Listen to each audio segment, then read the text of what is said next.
자, 여러분 오늘은 81번부터 90번까지 볼 건데 81번부터 문제가 좀 어려우셨을 거예요. 왜냐면 접속사가 지금 보기에 있어가지고 접속사 자리라고 생각하고 당연하게 푸신 분들이 많으실 건데 접속사 하면 뒤에 주어 동사가 와야 되죠. 그럼 이거를 과연 동사로 봐야 되냐? 를 생각을 해보셔야 돼요.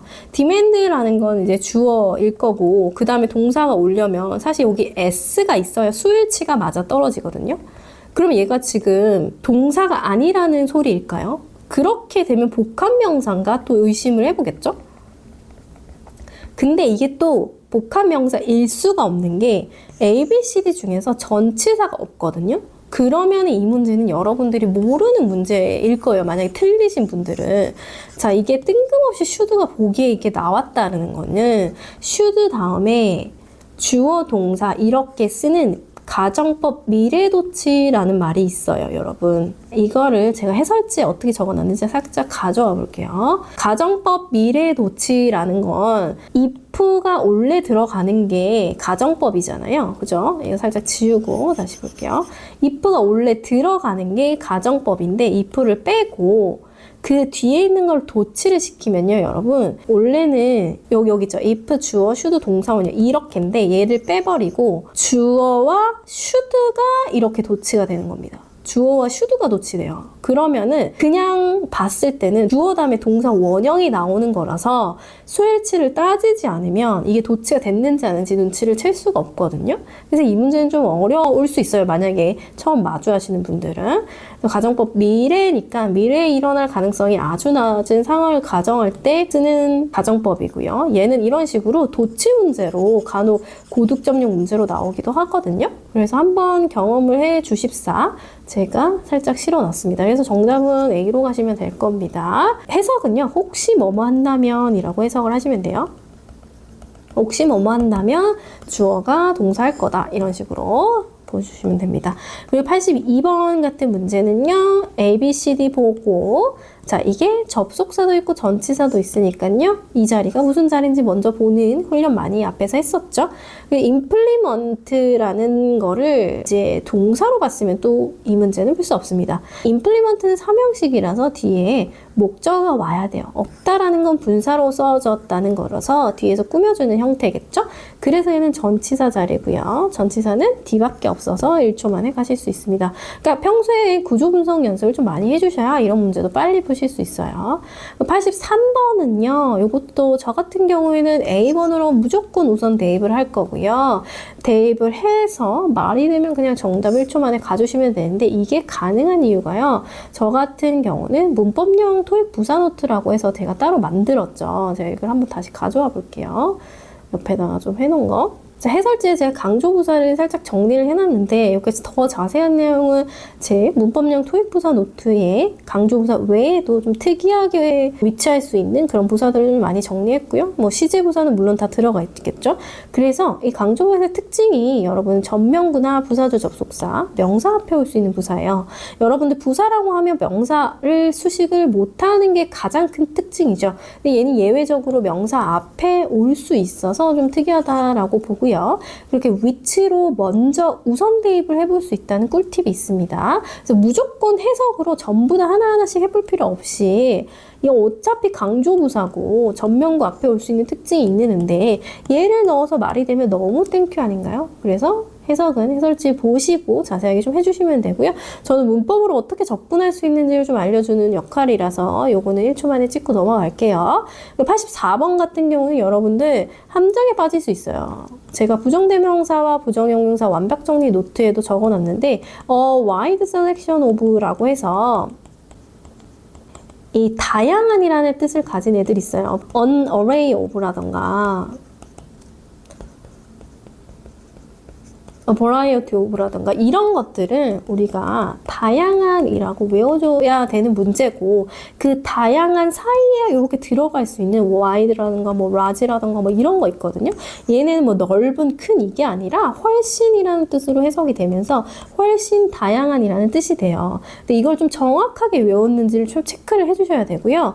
관사 더가 아니라 어가 있어야 이 wide가 정답이 될 수 있다라는 거죠. wide C가. 근데 지금 더잖아요. 그러면은 우선으로 뭘 생각해 줘야 되냐면 더 EST에서 최상급을 먼저 의심해보고요. 최상급을 표현할 수 있는 그런 전체를 나타내는 부사라던가 전명구가 있으면 또 최상급이 더 잘 됩니다. 이 nationwide라는 건 전국을 뜻하는 전체를 뜻하는 어떤 부사죠. 거기에 최상급 너무 알맞지 않나요? 그래서 정답은 D로 가주시면 됩니다. C로 가신 분들은 좀 정확하게 외워주시는 연습 해주시면 돼요.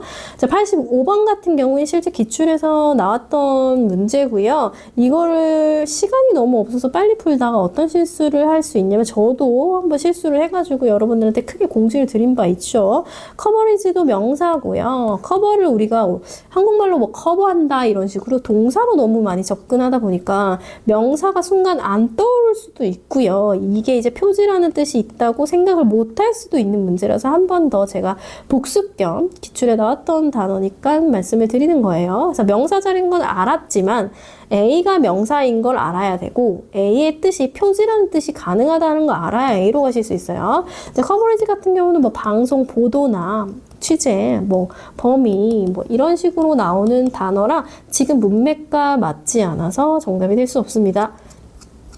자, 그리고 86번은요. 네, A, B, C, D 보고 접점부가 섞여 있죠? 그러면 빈칸 자리가 어떤 자리인지 품사로 먼저 판단을 해주셔야 되고요. 동사가 두 개가 있기 때문에 접속사가 아닌 A, B가 날아가고요. since도 저는 제낄 수 있는 게 since가 일단 접속사 뜻이 두 개죠. 이래로랑 때문에 두 개인데요. 이래로는 자, since의 시제가 좀 정해져 있어요. 이 형태에서 현재 완료 시제가 여기 와야 돼요. 근데 지금 미래 시제잖아요. 그죠? 그래서 이래로란 뜻으로는 안 쓰이고요. 때문에는 어차피 문장과 문장 사이에 얘가 왔을 경우에는 인과관계가 원인과 결과일 거예요. 근데 원인과 결과일 때 여러분 생각해 보세요. 일반적으로 시제가 이렇게 맞아야 되지 않을까요? 그런 것만 봐도 저는 우선순위로 D를 일단 할 거고요. 해석까지 해보면 아주 자연스럽게 해석이 될 겁니다. 자, 요거는 다른 문제라서 살짝 옆에다가 좀 치워둘게요. 자, 87번 볼게요. 87번 같은 경우에는요, 여러분, 일단 빈칸 앞이 전치사 in이 있다라는 거 보고 that은 날릴 수 있어요. 전치사 다음에 that은 못 쓰거든요. 그 다음에 result가 동사고, 여기가 또 동사라는 동사 두 개를 찾으면요, 접속사가 아닌 this도 날아갈 거예요. 그 다음에는요, in which라고 하면 여러분 제가 모든 접속사 완벽 정리 노트에도 말씀드렸다시피 이 전치사 플러스 which는 관계 부사로 바뀔 수 있죠. 뭐 where이라던가, 그죠? when이라던가 이런 걸로. 그렇게 되면 앞에 이런 장소나 시간을 나타내는 선행사가 있어야 돼요. 그렇죠? in which가 되려면. 근데 지금 앞에 동사잖아요. 그래서 B는 안 되고 C가 정답인데요. C는 명사절 접속사면서 뒤에 불완전해야 되는 접속사죠. 그래서 fear의 목적어가 없어서 불완전하기 때문에 들어갈 수 있습니다. 그래서 소거를 해서 좀 푸는 게 좀 더 빨리 풀 수 있어요. 왜냐하면 fear를 보자마자 목적어가 없네 라고 생각이 되면 초고수인데 보통은 생각나지 않을 거라서 평소에 이렇게 소거해서 푸는 연습을 많이 해주셔야 된다는 거 말씀드리고 싶었고요. 88번은요. 빈칸 뒤에 ER된 비교급 보고 비교급 수식 부사 외우신 분들은 바로 C로 가실 수 있을 겁니다. 비교급 수식 부사는 꼭 외워주셔야 돼요. 그래야 이런 걸 어휘 문제로 안 풀죠. 다 해석하고 있으면 진짜 힘들어요. 그죠? 해석하지 마세요. 제발. 자, 89번 같은 경우에는 문장이 너무 길어요. 이럴 때는 뭘 해줘야 돼요? 문장 구조 분석을 해가지고 이 여기에 들어갈 게 접속사냐, 뭐 부사냐, 뭐 이런 거 찾아야 돼요. 왜냐면 어차피 접점부가 나와 있잖아요. 그러면 저 같은 경우는 이 대절, 이렇게 수식해주는 대절 같은 것들 좀 다 없애고 좀 볼게요. 대절을 일단 다 없애요. 형용사도 접속은 수식어고잖아요. 주어와 동사, 전명구요. 또 to부터 또 without부터 이렇게 쭉 다 또 전명구요. 그럼 결국에는 남는 게 all records were transferred 해가지고 동사, 주어, 동사 끝! 그죠? 수동태로 끝나는 겁니다. 그럼 결국 여기는 접속사 자리가 될 수도 없고 접속 부사 이런 것도 될 수가 없어요. 자, 애프터 같은 경우는 접점부가 다 되지만요. 여기 이제 부사로서 애프터가 문대에 올 수는 없습니다. 그래서 almost all 이렇게 해서 연결되게 해석을 해주시면 되고, almost는 all이랑 이렇게 세트로 너무 잘 나와서 좀 익숙하게 좀 만들어 넣어주시면 좋겠죠. 거의 모든이란 뜻으로 한국말도 되게 자연스럽잖아요. 어찌됐든 이렇게 좀 문장이 복잡해 보이면요, 수식어구들을 좀 제발 지워주세요. 그래야 문장이 좀 눈에 잘 보일 겁니다. 자, 그리고 마지막 문제 때문에 제가 아까 살짝 옆에 있던 애를 좀 가지고 올 건데요. 바로 이 문제죠. 자, 이 문제를 제가 오답 이유를 해설지 너무 친절하지 않아요? 제가 얘를 적어놨어요. ABCD를 봤을 때 여러분 같은 경우에는 이거 문법 아니 뭐지 어휘인가 이랬을 텐데, 어휘 문제도 단서가 항상 존재하다는 걸 좀 보여드리려고 냈고요. 단서는 지금은 이 with예요. A 적어놨죠. 전치사 for이어야 이제 문법적으로 들어갈 수 있고, 정답은 B인데요. C 같은 경우는 be credited with라는 수거를 외우기도 해요. 만약에 익숙해졌을 텐데, 뒤에 어떤 게 들어가야 되냐면 어떤 행위나 업적, 성과, 공로 같은 게 들어가야 돼요. 왜냐면 이 크레디트의 뜻이 어떤 공로 때문에 인정받다 이런 느낌이라서 뒤에 직접적인 산이 올 수 없어요. 뭐 때문에 인정을 받는지 그 이유가 들어가야겠죠. 그래서 C는 의미상 부적절하다. describe는 뭐 그죠? 의미도 안 맞겠죠. describe 묘사하다 뭐 이런 건데요. 해석 조금만 해보셔도 D는 아마 제낄 수 있었을 겁니다. 아마도 A랑 많이 고민하셨을까봐 어휘 문제들 항상 힌트가 있다라는 건 좀 알려드리려고 냈다고 봐주시면 좋겠습니다. 자, 요렇게 다음 이제 마지막 시간일 텐데요. 100문제로 깔끔하게 파트 5를 좀 정리하는 연습 해주셨으면 좋을 것 같아요. 마지막 91번부터 100번까지 다음 시간에 만나 뵐게요.